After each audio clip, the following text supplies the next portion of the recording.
Une question centrale, faut-il impérativement un groupe parlementaire pour peser à l'Assemblée nationale? Les élus indépendants ou issus de petites formations ont-ils réellement un poids s'ils ne se regroupent pas? Pour en débattre, Alamine Fofana face à Josias Assemon. Monsieur, vous connaissez le principe de ce grand duel. Josias Assemon, c'est vous qui avez la main. C'est à vous de démarrer. Oui, à l'Assemblée nationale, au Parlement de façon générale, il faut nécessairement avoir les groupes parlementaires. Parce que c'est par le canal de ces groupes parlementaires qu'on réussira à s'exprimer. D'abord, c'est quoi le groupe parlementaire? C'est une sorte de coalition, un ensemble dans lequel on retrouve les députés ou les sénateurs qui partagent la même idée, qui se battent pour le même changement, ou du moins la même amélioration des conditions de vie, qui ont la même idéologie. Donc c'est en ce sens qu'on aura les groupes parlementaires qui vont contribuer à l'avancée de ces mêmes visions-là, qui vont donc associer et faciliter l'expression de ceux-là qui portent la même vision. Donc avoir les groupes parlementaires, ça permet au-delà de tout d'amplifier les voix par exemple et de conforter certaines positions, confirmer que la majorité pense ceci, d'autant plus que dans les parlements de façon générale, que ce soit l'Assemblée nationale ou le Sénat, on pense toujours et on regarde toujours au niveau de ceux-là qui votent le plus ou qui s'expriment le plus. Donc, avoir les groupes parlementaires, ça va au-delà de la nécessité et s'exprime ou se positionne comme une sorte d'indispensabilité pour le fonctionnement aussi de l'Assemblée nationale que du Sénat, donc du Parlement ivoirien. Bonsoir, M. Assemon. J'espère que vous allez bien. À la question de savoir s'il faut des groupes parlementaires pour peser à l'Assemblée nationale, pour moi, c'est inutile. C'est inutile dans le sens où vous allez voir qu'au long du débat, vous ne pourrez pas montrer des députés qui ont des groupes parlementaires qui pèsent avec des cas factuels. Peser à l'Assemblée nationale revient à défendre le peuple de Côte d'Ivoire. Le député a 4 missions. Il a la fonction législative, la fonction de représentation, la fonction institutionnelle et la fonction de contrôle. Donc quand un député pèse à l'Assemblée nationale, c'est celui-là qui porte les aspirations des Ivoiriens. Donc il ne suffit pas de peser pour peser. Pour qu'on puisse vite finir avec le débat, montrez-nous par exemple des députés ivoiriens qui ont des groupes parlementaires et qui pèsent à l'Assemblée nationale pour le bonheur du peuple de Côte d'Ivoire dans leur généralité, sur les sujets d'éducation, de santé, d'accès à l'eau et à l'électricité. Alors vous êtes dans une position où vous également, vous êtes censé prouver que ces députés-là ne sont pas dans les groupes parlementaires et réussissent à peser. Donc ne me posez pas la question de prouver. Alors j'aimerais signifier une chose qui est très intéressante que vous éludez ou vous oubliez, par exemple. Le député, lorsqu'il est candidat, donc le candidat député, il est individuellement partant pour gagner l'élection. Mais lorsqu'il gagne, il n'est plus député individuellement. C'est pourquoi on dit député de la nation. C'est-à-dire qu'il ne va pas se concentrer sur, par exemple, sa localité. Il ne va pas penser seulement à une partie du peuple ou de la population. Il va penser au pays de façon générale. Et cette manière de penser de façon générale ne l'implique pas ou ne le concerne pas lui seul. Cette manière de penser à la Côte d'Ivoire de façon générale implique, par exemple, la localité de Zenoula, où on a également un député là-bas. Donc, on ne va pas dire que le député de Zenoula va penser seulement à Zenoula et les députés d'Abobo seulement à Bobo.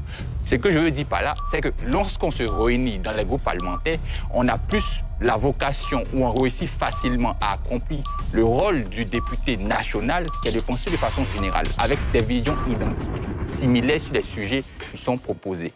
Ça n'a rien à voir avec le groupe parlementaire, c'est autre chose. On est député élu dans une circonscription représentant le peuple de Côte d'Ivoire. Député élu à Tia Salé représentant le peuple de Côte d'Ivoire. Député élu à Bobo représentant le peuple de Côte d'Ivoire. Donc, dès qu'on est député, on représente le peuple de Côte d'Ivoire. Maintenant, à l'hémicycle, l'Assemblée nationale, par exemple, il y a 3 grands organes. Il y a le bureau, où il y a le président de l'Assemblée nationale, le premier vice-président, 10 autres vice-présidents, 12 secrétaires généraux. On a les commissions, on a 6 commissions et on a les groupes parlementaires. Donc les groupes parlementaires, c'est des personnes qu'ils pensent de la même manière, qui se mettent ensemble pour prétendument avoir de la force dans la défense des intérêts du peuple de Côte d'Ivoire. Raison pour laquelle je vous ai posé une question de savoir. Montrez-moi des députés qui appartiennent à des groupes parlementaires qui, pour vous, défendent le peuple de Côte d'Ivoire. À cette question-là, vous n'avez pas été capable de répondre. Vous m'avez retenu la question. Je mets un député d'abord sur la table À Salé Antoine Tchémouko, il n'y a aucun groupe parlementaire, mais pour moi, il pèse pour le peuple de Côte d'Ivoire. Merci d'avoir signifié que c'est pour vous qu'il pèse pour le peuple de la Côte d'Ivoire, le peuple de Côte d'Ivoire, parce que on ne va pas se baser sur ce que vous pensez, mais on va se baser sur ce qu'on regarde, ce qu'on remarque. Le rôle du député, il ne se retrouve pas au niveau de ce qu'on peut voir, il se trouve au niveau de ce qu'on fait. C'est-à-dire, l'activité du député, c'est quelque chose de concret. Qu'est-ce qu'il réussit à mettre sur la table pendant les débats? Qu'est-ce qu'il réussit à changer concrètement? On ne va pas se baser seulement sur ce qu'on peut voir d'un député. Donc, l'ensemble des groupes parlementaires qui sont mis en place pour revenir au sujet concrètement, parce qu'il faut le remarquer, c'est une chose qui a été institutionnalisée. Vous l'avez signifié vous-même, ce n'est pas quelque chose qu'on se lève pour dire on va créer un groupe parlementaire. Non. À l'Assemblée nationale, on dit que de même qu'on a besoin d'un président d'Assemblée nationale, on a également besoin de groupes parlementaires. Comment est-ce que ça se fait? Les groupes parlementaires, ce ne sont pas des gens qui se lèvent pour dire on pense de la... Non. Généralement, pour ne pas dire dans la plupart des cas, les groupes parlementaires se font à partir des partis politiques ou des obédiences. Donc ceux-là qui sont par exemple de droite vont se regrouper, ceux-là qui sont de gauche vont se regrouper, ainsi de suite. Dans le cas de la Côte d'Ivoire, par exemple, les groupes parlementaires qu'on aura seront des groupes du RHDP, du PDCI, du PPACI. Donc on porte la même vision et on se bat pour cela. C'est comme ça que ça fonctionne. Ne tournez pas en rond, ce n'est pas fait autour des partis politiques. C'est fait en fonction des obédiences de pensée, donc des familles de pensée. Et de manière concrète, c'est 8 personnes. Donc pour avoir un groupe parlementaire en Côte d'Ivoire, il faut au minimum 8 députés pour vous faciliter la tâche. Mais vous avez fait quelque chose de relativement dangereux. Dire aujourd'hui qu'Assalé Antoine Tchémouko ne pèse pas dans la défense du peuple de Côte d'Ivoire parce que cela émane simplement de ma pensée, c'est manquer de respect à la lutte qu'il a menée. Quand on prend par exemple la crise de la data, où l'Internet devait coûter plus cher en Côte d'Ivoire, c'est l'un des députés qui s'est battu. Quand on prend la question du foncier, avec les nombreuses problématiques qui causent des crises et des conflits communautaires dans les coins les plus reculés de la Côte d'Ivoire et aussi même dans la capitale, des personnes, des Ivoiriens qui, à la sueur de leur front, payent des terrains et finalement le terrain ne t'appartient plus. Dites-moi le député de la nation qui a porté la voix du peuple de Côte d'Ivoire. Et ce député-là, il n'a aucun groupe parlementaire. Sans groupe parlementaire, il pèse de manière factuelle. Montrez-moi d'autres qui ont des groupes parlementaires qui le font. Vous allez remarquer avec moi, par exemple, si on veut parler de M. Assalé Tchémouko, qui, selon vous, n'est pas membre de groupe parlementaire, vous allez remarquer que sur les réseaux sociaux, il se fait beaucoup entendre. Parce que là-bas, il va expliquer ce qui ne va pas à l'Assemblée nationale. Il va dire ce qu'il faut faire pour que les choses puissent changer à l'Assemblée nationale. En fait, ce que vous ne remarquez pas, ou la chose à laquelle vous ne faites pas attention, c'est qu'à l'Assemblée nationale, ce qui compte, c'est la voix d'ensemble. C'est-à-dire, lorsqu'on veut prendre des décisions, on veut voir des choses, on va demander à ce qu'on ait une majorité. C'est donc sur la base de la majorité qu'on va changer les choses. Donc toi, tu ne peux pas dire individuellement que tu vas changer les choses pour la Côte d'Ivoire et te positionner hors des groupes parlementaires. Il faut donc intégrer les groupes parlementaires pour avoir une voix beaucoup plus puissante. Je ne dis pas que le député individuellement ne peut pas voter ou ne peut pas changer les choses, mais c'est parce qu'on aura la majorité que les choses vont changer. Et généralement, surtout en Côte d'Ivoire, lorsqu'on est membre de groupe parlementaire, on vote selon la majorité, ou du moins la volonté majoritaire du groupe parlementaire. Donc si on est hors des groupes parlementaires, on ne pourra pas influencer le changement des choses. Et c'est pourquoi je dis que la fonction de député, c'est quelque chose de concret. Mais c'est quelque chose de concret. Quand, par exemple, quelqu'un nous permet de payer 1 giga à 500 francs au lieu de 1000 francs, c'est concret. Quand quelqu'un permet de dénoncer des irrégularités, c'est concret. Quand quelqu'un lutte contre l'injustice sociale, c'est concret. Je suis en train d'insulter des éléments qui sont concrets pour vous montrer que le débat parlementaire ne se fait pas seulement dans le seul enceinte de l'Assemblée nationale, mais ça peut continuer par d'autres voies. Et c'est ces voies-là que, par exemple, Assalé Tchémouko arrive à saisir pour pouvoir défendre le peuple de Côte d'Ivoire. Autre chose qu'il faut préciser, à l'Assemblée nationale, on ne vote pas par groupe parlementaire. Les groupes parlementaires servent à animer le débat.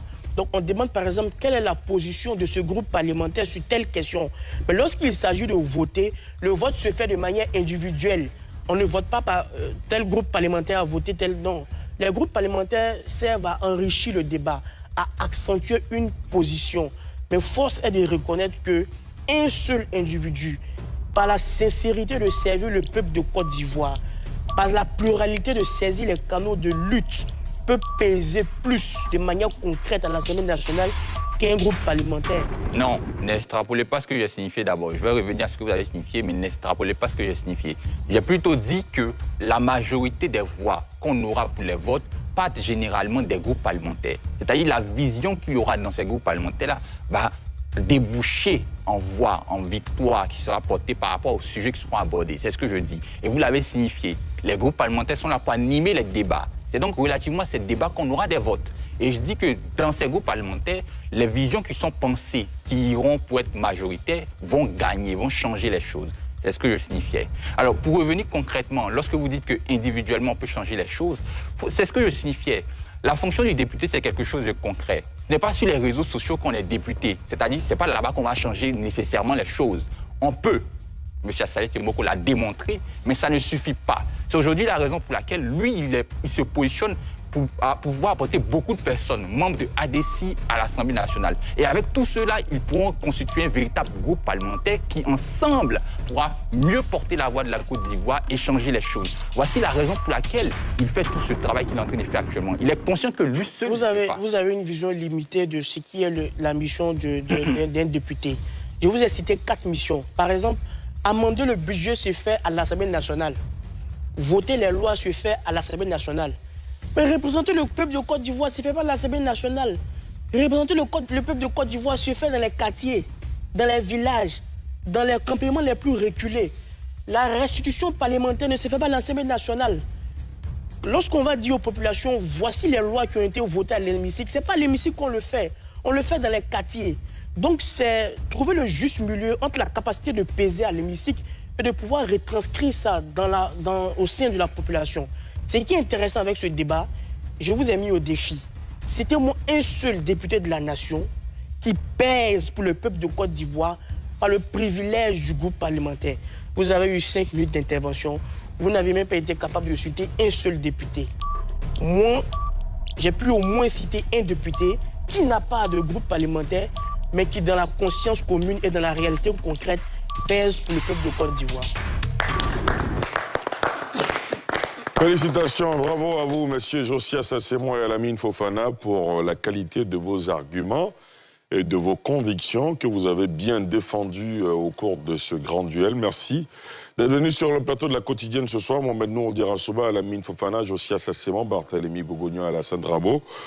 Merci à tous nos téléspectateurs et internautes qui nous ont suivis. Rendez-vous demain à 19h30 pour un autre numéro de décryptage de l'actualité.